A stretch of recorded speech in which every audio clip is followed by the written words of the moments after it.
نحمده ونصلي ونسلم على رسوله الكريم قال الله تبارك وتعالى في القرآن المجيد والفرقان الحميد إن الله وملائكته يصلون على النبي يا أيها الذين آمنوا صلوا عليه وسلموا تسليما بآواز بلند الصلاة والسلام عليك يا سيدي يا رسول الله وعلى آلك وأصحابك يا سيدي يا رحمة للعالمين۔ اللہ رب العزت کی حمد و ثنا حضور سرکار دو عالم صلی اللہ علیہ وآلہ وسلم کی بارگاہ ناز کے اندر ہدیہ درود و سلام کا نذرانہ پیش کرنے کے بعد دعا ہے کہ اللہ رب العزت میری اور آپ سب کی حاضری کو اپنی بارگاہ کے اندر شرف قبولیت عطا فرمائے۔ حاضرین محترم، آج کے خطبہ جمعہ کا موضوع حضرت عثمان غنی رضی اللہ تعالیٰ عنہ کی سیرت مبارکہ کے حوالہ سے ہے۔ چونکہ 18 ذی الحج کو خلیفہ سوم حضرت سیدنا عثمان غنی رضی اللہ تعالیٰ عنہ آپ کا یوم شہادت ہے۔ اللہ رب العزت میری زبان پر کلمت الحق جاری فرمائے۔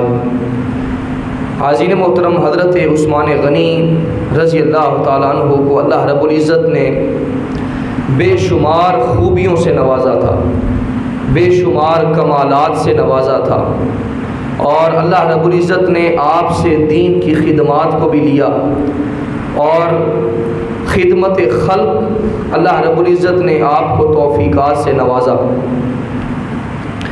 حاضرین محترم، جس ہستی کو اللہ رب العزت نے مقام اور مرتبہ عطا فرمانا ہوتا ہے، اس ہستی کے مزاج کے اندر، طبیعت کے اندر، عادات کے اندر آقا کریم علیہ السلام کی اتباع کو رکھ دیا کرتا ہے، حضور کی صفات کو اس ہستی کے اندر پیدا فرما دیا کرتا ہے۔ جس ہستی کو اللہ رب العزت اپنا قرب عطا فرمانا چاہتا ہے، اس ہستی کے اندر حضور علیہ الصلوۃ والتسلیم کی خوبیوں کو پیدا فرما دیتا ہے۔ اب حضرت عثمان غنی رضی اللہ تعالیٰ عنہ وہ عظیم المرتبت ہستی ہیں کہ جو ساری زندگی اپنے آپ کو اتباع سنت کے اندر انہوں نے اپنے آپ کو رنگ ڈالا تھا۔ نشست و برخاست ہو، اٹھنا بیٹھنا، چلنا پھرنا، کھانا پینا، ہر ایک معاملات کے اندر حضرت عثمان غنی رضی اللہ تعالیٰ عنہ آقا کریم علیہ السلام کی اتباع کرتے ہوئے نظر آتے تھے، پیروی کرتے ہوئے نظر آتے تھے، اور ان کا دل حضور کی محبت سے معمور تھا، بھرا ہوا تھا، اور ہر طرف آقا کریم علیہ السلام کی سیرت سنت کی جھلک آپ کے کردار کے اندر نظر آتی تھی۔ اللہ رب العزت نے آپ کو بے شمار خوبیاں عطا فرمائیں، ان میں سے چند ایک آج کے خطبہ جمعہ کے اندر عرض کروں گا۔ ان اسباق سے ہمیں سن کر سیکھ کر ہم نے بھی اپنی زندگیوں کو سنوارنا ہے، اپنی زندگیوں کو بہتر کرنا ہے۔ سب سے پہلی حضرت عثمان کے اندر جو خوبی تھی، جو وصف تھا، وہ سخاوت اور فیاضی تھی۔ جب کبھی اسلام کو مال کی ضرورت پڑتی، دین کو ضرورت پڑتی، تو حضرت عثمان حضور کی بارگاہ کے اندر اپنے مال کو نچھاور کر دیا کرتے تھے، اپنے مال کا نذرانہ حضور کی بارگاہ کے اندر پیش کر دیا کرتے تھے۔ حاضرین محترم، جب کبھی بھی ضرورت پڑتی، چونکہ حضرت عثمان مکہ المکرمہ کے اندر اور مدینہ المنورہ کے اندر آپ امیر ترین صحابہ کرام کے اندر آپ کا شمار ہوتا ہے۔ جید صحابہ کرام اور امیر ترین صحابہ کرام کے اندر آپ کا شمار ہوتا ہے، مال و دولت کی فراوانی، اور جب کبھی اسلام کو ضرورت پیش آتی تو آپ اپنے مال کا نذرانہ حضور کی بارگاہ کے اندر پیش کیا کرتے۔ غزوہ تبوک کا موقع ہے، آقا کریم علیہ السلام نے اعلان فرمایا جاؤ اپنے گھروں سے مال لے کر آؤ، اسلام کو مال کی ضرورت ہے۔ اب تمام صحابہ اپنے اپنے گھروں کے اندر جاتے ہیں. حضرت ابو بکر صدیق رضی اللہ تعالیٰ عنہ آپ گھر جاتے ہیں اور گھر کا سارا ساز و سامان اکٹھا کرتے ہیں. سارا سامان اکٹھا کرتے ہیں اور حضور علیہ الصلوۃ والتسلیم کی بارگاہ کے اندر پیش کر دیتے ہیں. اور حضور پوچھتے ہیں ابو بکر کیا لے کر آئے, کیا چھوڑ کر آئے؟ کہا یا رسول اللہ صلی اللہ علیہ وسلم, یا حبیب اللہ, گھر کے اندر جتنا مال تھا سارے کا سارا لا کر آپ کے قدموں پر نچھاور کر دیا ہے. کہا ابو بکر گھر کیا چھوڑ کر آئے ہو؟ کہا گھر اللہ اور اس کا رسول چھوڑ کر آیا. سب کچھ نثار کیتا چھٹی سوئی بھی نہیں, سب کچھ نثار کیتا چھٹی سوئی بھی نہیں, اسلام نو جدوں کوئی ضرورت صدیق دی. حضرت فاروق اعظم رضی اللہ تعالیٰ عنہ آپ گھر جاتے ہیں, سارے سامان کو دو حصوں کے اندر تقسیم کرتے ہیں. آدھا مال گھر رکھتے ہیں اور آدھا مال حضور کی بارگاہ کے اندر پیش کر دیتے ہیں. اب حضرت عثمان غنی رضی اللہ تعالیٰ عنہ آپ حضور علیہ الصلوۃ والتسلیم کی بارگاہ کے اندر حاضر ہوتے ہیں. آپ کا انداز دیکھیے, حضرت عثمان 950 اونٹ غزوہ تبوک کے موقع پر آقا کریم علیہ السلام کی خدمت کے اندر پیش کرتے ہیں. 950 اونٹ. ہم تو ایک قربانی کرنے کے لیے پریشان ہو جاتے ہیں, 100 بہانے کرتے ہیں, فلاں کا قرض دینا ہے, فلاں کرایہ دینا ہے, بجلی کا بل آنے والا ہے, گیس کا بل آنے والا ہے.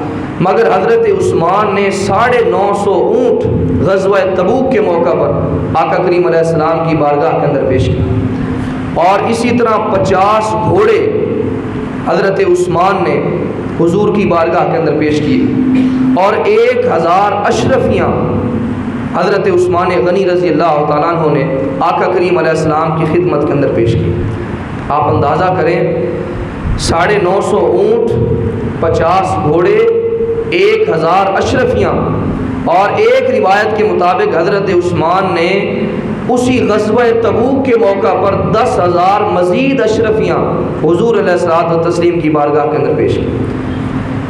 جب اتنا مال حضرت عثمان نے حضور کی بارگاہ کے اندر نچھاور کیا, اسلام کو اتنا مال پیش کیا, تو آقا کریم علیہ السلام نے فرمایا عثمان آج میں تم سے راضی ہو چکا ہوں, لہٰذا روئے زمین پر تو جو کچھ بھی مرضی کرتا رہے تمہیں اس کا کوئی نقصان نہیں پہنچے.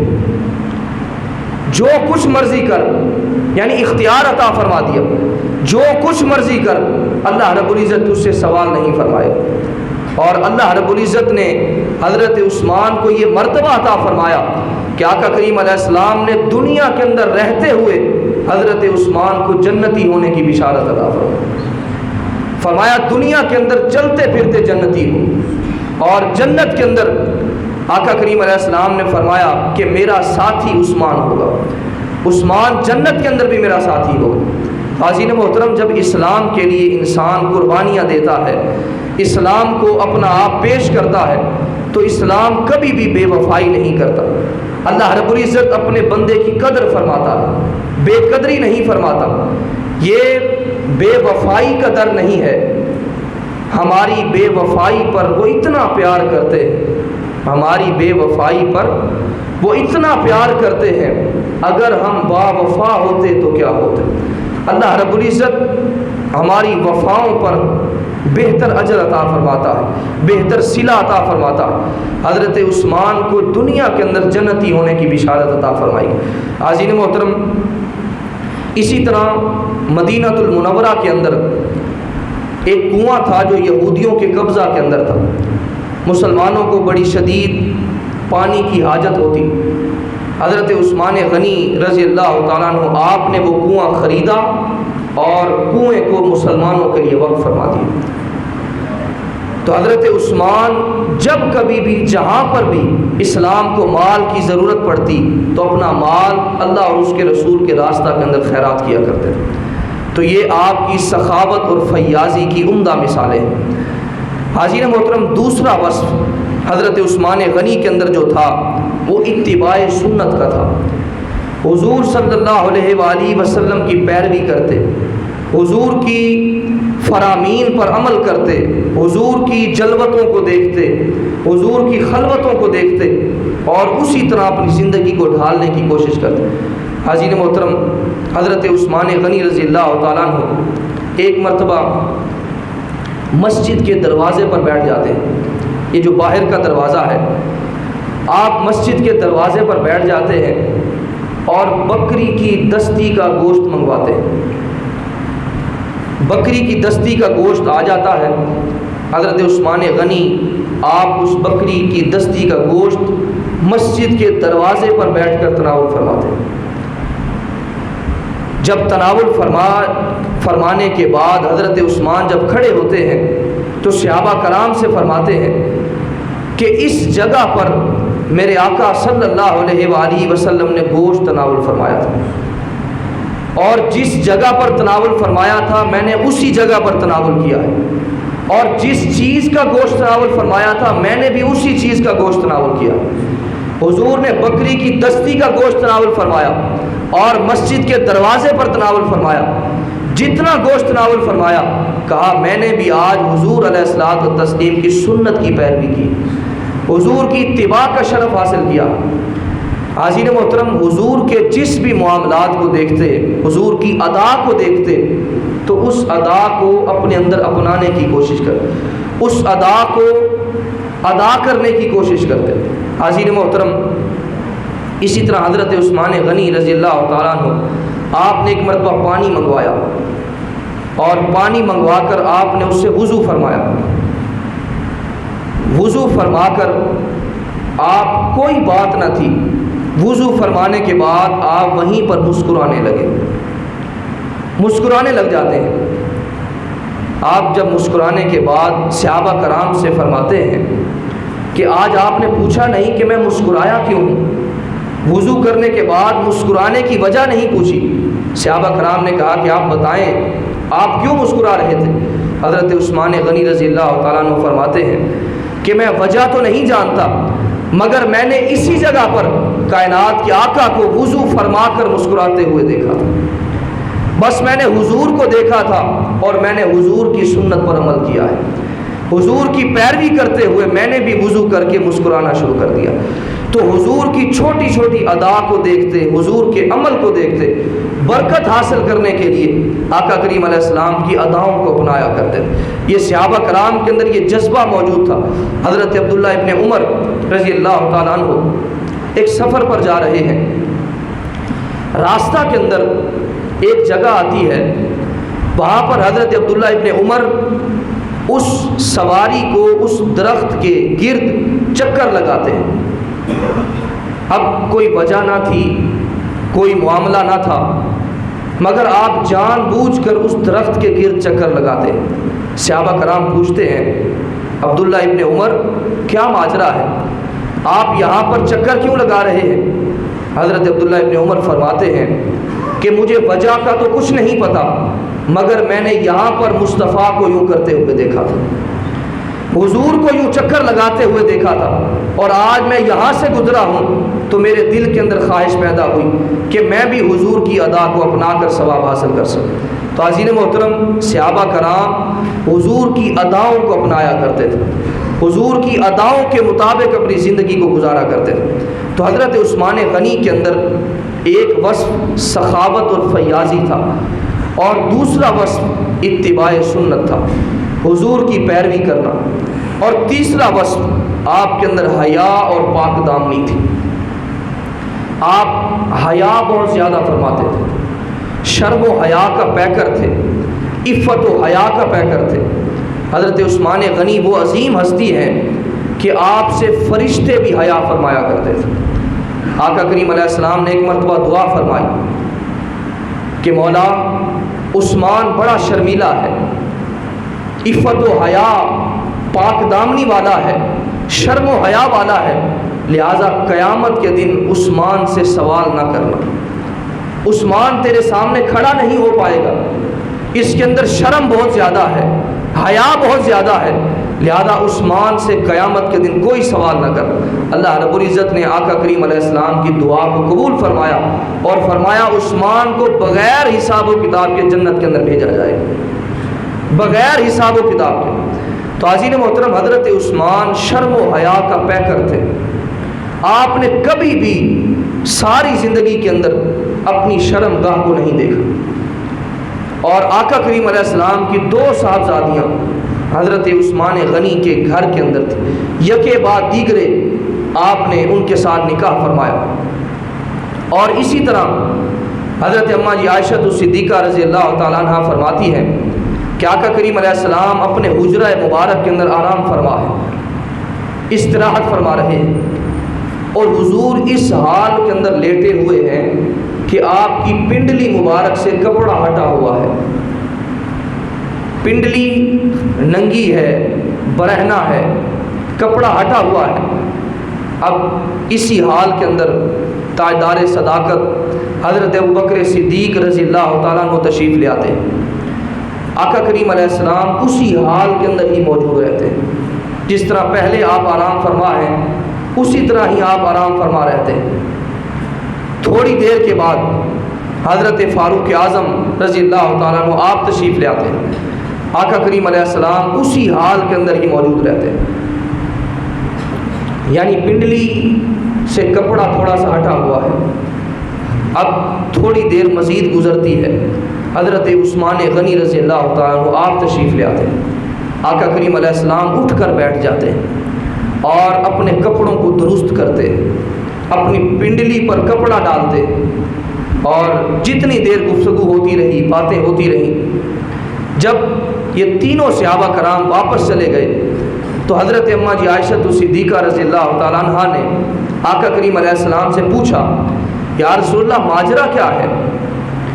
ابو بکر آئے آپ اسی حالت کے اندر موجود رہے، عمر آئے آپ اسی حالت کے اندر موجود رہے، مگر جب حضرت عثمان آئے تو آپ اٹھ کر بیٹھ گئے اور کپڑے کو درست کرنے لگے۔ تو آقا کریم علیہ السلام نے فرمایا کہ میرا عثمان وہ عظیم ہستی ہے کہ جس سے فرشتے بھی حیا کرتے ہیں، اور میں بھی عثمان سے حیا کرتا ہوں، سارے صحابہ مجھ سے حیا کرتے ہیں اور میں عثمان سے حیا کرتا ہوں۔ حضرت محترم، یہ انداز، یہ محبت کا انداز آج ہم نے اپنے اندر حیا پیدا کرنی ہے۔ آقا کریم علیہ السلام نے فرمایا الحیاء من الایمان، حیا ایمان کا حصہ ہے۔ حیا کسی بھی معاملے کے اندر گناہوں سے ہمیں بچاتی ہے، حیا نیکی کرنے کا حکم دیتی ہے، حیا ہمیں گناہوں سے باز رہنے کی تلقین دیتی ہے، حیا ہمیں بے ادبی سے بچاتی ہے، ادب کرنے کا درس دیتی ہے، اور حیا ہمیں بہت سارے معاملات کے اندر ہمیں سیدھے راستے کی ہدایت دیتی ہے۔ ہم نے اپنے اندر بھی حیا پیدا کرنی ہے اور اپنے بچوں کے اندر بھی حیا پیدا کرنی ہے۔ حاضرین محترم، 2 جون کو آپ جانتے ہیں کہ راولپنڈی کے اندر ایک بچی کو قتل کیا گیا۔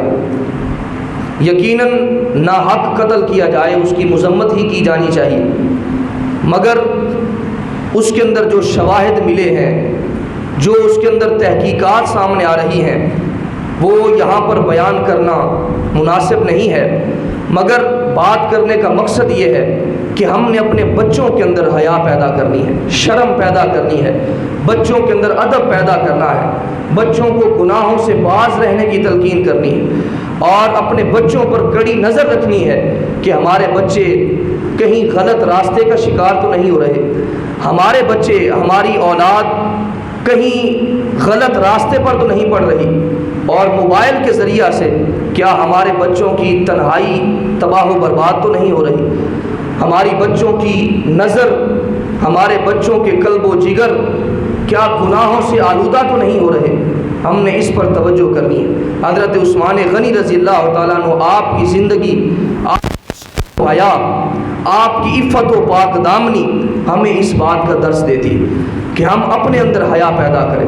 الحیاء من الایمان، اور ایک جگہ پر آقا کریم علیہ السلام نے فرمایا اذا فافق الحیاء فافعل ما شئت، جب بندے کے اندر سے حیا نکل جاتی ہے، جب بندے سے شرم نکل جاتی ہے، حیا نکل جاتی ہے، تو ففعل ما شئت، تو پھر بندہ چاہے جو مرضی کرتا پھر اس کو شرم نہیں آتی، وہ آر محسوس نہیں کرتا۔ جب تک انسان کے اندر حیا موجود ہے، غیرت موجود ہے، اس وقت تک انسان اپنے آپ کو گناہوں سے محفوظ کرتا ہے، گناہوں سے بچاتا ہے۔ اللہ کا خوف، اللہ کی خشیت اس بندے کے دل کے اندر موجود ہوتی ہے۔ عزیز محترم، حضرت عثمان کے دل کے اندر آقا کریم علیہ السلام کی محبت بھی کوٹ کوٹ کر بھری ہوئی تھی۔ جہاں پر اتباع سنت آپ کے اندر موجود تھی، وہاں پر آقا کریم علیہ السلام کا پیار بھی آپ کے دل کے اندر موجود تھا۔ ایک مرتبہ حضرت عثمان حضور کی بارگاہ کے اندر حاضر ہوتے، آ کر عرض کرتے اللہ کے حبیب صلی اللہ علیہ وآلہ وسلم، بڑا زمانہ ہوا آپ میرے گھر تشریف نہیں لائے، دعوت قبول فرمائے، میرے گھر تشریف لائیں۔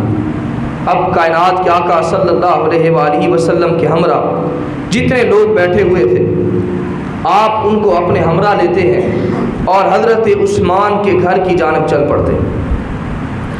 اب حضرت عثمان حضور کے پیچھے پیچھے چلتے ہیں، آقا کریم علیہ السلام آگے آگے جا رہے ہیں، حضرت عثمان پیچھے پیچھے چل رہے ہیں۔ آقا کریم علیہ السلام نے کچھ سفر طے کیا اور حضور نے پیچھے دیکھا اور عثمان سے فرمایا، عثمان جب سے چلے ہو میرے قدموں کو دیکھتے جا رہے، پیچھے پیچھے چل رہے ہو اور قدموں کو دیکھتے جا رہے، وجہ کیا ہے؟ حضرت عثمان غنی رضی اللہ تعالیٰ عنہ عرض کرتے ہیں، یا رسول اللہ صلی اللہ علیہ وسلم، یا حبیب اللہ، آج آمنہ کا لال اللہ کا حبیب میرے گھر تشریف لا رہا ہے، میں صرف قدموں کو دیکھ نہیں رہا بلکہ گنتا بھی جاتا ہوں۔ آج حضور میرے گھر تشریف لا رہے ہیں، جتنے قدم چل کر میرے گھر تشریف لائیں گے اتنے غلام آزاد کر دوں، اتنے غلام آزاد کر دوں گا۔ حاضرین محترم، کسی نے عثمان غنی سے پوچھا ہوگا، عثمان حضور سے اتنی محبت کہ حضور کے قدموں جتنے غلام آزاد کر دیے، تو حضرت عثمان غنی زبان حال سے یہی پکارتے ہوں گے، اتنا کافی ہے زندگی کے لیے، رکھ لیں آقا جو نوکری کے لیے، اتنا کافی ہے زندگی کے لیے۔ حاضرین محترم، حضور کی محبت، حضور کا پیار، حضرت عثمان غنی کی سیرت سے ہمیں یہ بھی درس ملتا ہے، جہاں پر سخاوت و فیاضی کا درس ملتا ہے، عفت و پاک دامنی کا درس ملتا ہے، اتباع سنت کا درس ملتا ہے، وہاں پر آقا کریم علیہ السلام کی محبت کا، پیار کا، الفت کا بھی ہمیں درس ملتا ہے۔ تو ان صفات کو، ان خوبیوں کو ہم نے اپنے اندر پیدا کرنا ہے، اور جب ہم اپنے اندر ان خوبیوں کو پیدا کریں گے، ان صفات کو پیدا کریں گے، تو اللہ رب العزت فرماتا ہے اولئک هم المؤمنون حقا، فرمایا یہی سچے مومن ہیں۔ اولئک هم المؤمنون حقا، فرمایا یہی سچے مومن ہیں۔ لہم درجات عند ربہم، کہ ان کے رب کے پاس ان کے لیے بہت سے درجات ہیں، بلندیاں ہیں۔ لہم درجات عند ربہم ومغفرۃ ورزق کریم، اور اللہ رب العزت یقیناً ان کو بخشنے والا ہے، رحم فرمانے والا ہے۔ عزیز محترم، ان صفات کو ہم نے اپنے اندر پیدا کرنا ہے، ان خوبیوں کو پیدا کرنا ہے، اور یہ ابھرتا ہوا سورج اپنی روشنی بکھیرتا ہوا، اپنے علم کی شمع بکھیرتا ہوا، اپنی توانائیاں بکھیرتا ہوا، اور اپنے علم کو بکھیرتا ہوا، اپنی جانی مالی صلاحیتوں کو بکھیرتا ہوا، یہ سورج 18 ذی الحجہ کو 40 روز کے محاصرے کے بعد 40 روز تک آپ کو مدینہ المنورہ کے اندر قید کیا گیا۔ آپ اندازہ کریں کہ خلیفہ راشد ہیں، آقا کریم علیہ السلام نے دنیا کے اندر آپ کو جنتی ہونے کی بشارت دی، عشرہ مبشرہ کے اندر، یعنی ایسے 10 خوش نصیب صحابہ کرام جن کو آقا کریم علیہ السلام نے دنیا کے اندر جنتی ہونے کی بشارت، ان 10 صحابہ کرام کے اندر حضرت عثمان کا بھی شمار ہوتا ہے۔ اتنی بڑی عظیم المرتبت ہستی، جلیل القدر صحابہ کرام میں آپ کا شمار ہوتا ہے۔ خلیفہ راشد اور خلیفہ سوم، حضور کا پیار اپنے دل کے اندر رکھنے والے اور صحابیت کا درجہ پانے والے، اس عظیم المرتبت ہستی کو 40 دن محاصرہ کرنے کے بعد حضرت عثمان غنی کو 18 ذی الحجہ کو شہید کر دیا گیا۔ اور آپ پر پانی بھی بند کیا گیا، اور جس دن آپ کا وصال پرملال ہوا، شہادت ہوئی، اس دن آپ روزے کے ساتھ تھے اور آپ قرآن مجید کی تلاوت کر رہے تھے۔ حاضرین محترم، تو اس دن 18 ذی الحجہ کو یقیناً آپ ان کی یاد کے اندر اگر ہو سکے تھوڑا بہت لنگر شریف کا بھی اہتمام کریں، اور ان کی یاد کے اندر اپنے بچوں کو کوئی واقعات ان کی سیرت کے حوالہ سے آگاہ کریں، ان کی شرم و حیا کا درس دیں، ان کی سخاوت و فیاضی کا، ان کی عفت و پاک دامنی کا، شرم و حیا کا، ان تمام چیزوں کا درس دیں اور اپنے بچوں کے اندر ان خوبیوں کو پیدا کریں اور اپنے اندر خوبیوں کو پیدا کریں۔ اللہ رب العزت ہم سب کو عمل کرنے کی توفیق عطا فرمائے اور ہم سب کا خاتمہ ایمان پر فرمائے۔ وآخر دعوانا ان الحمدللہ رب العالمین۔ جنہوں نے سنتے ادا کرنی ہے وہ سنتے ادا کریں۔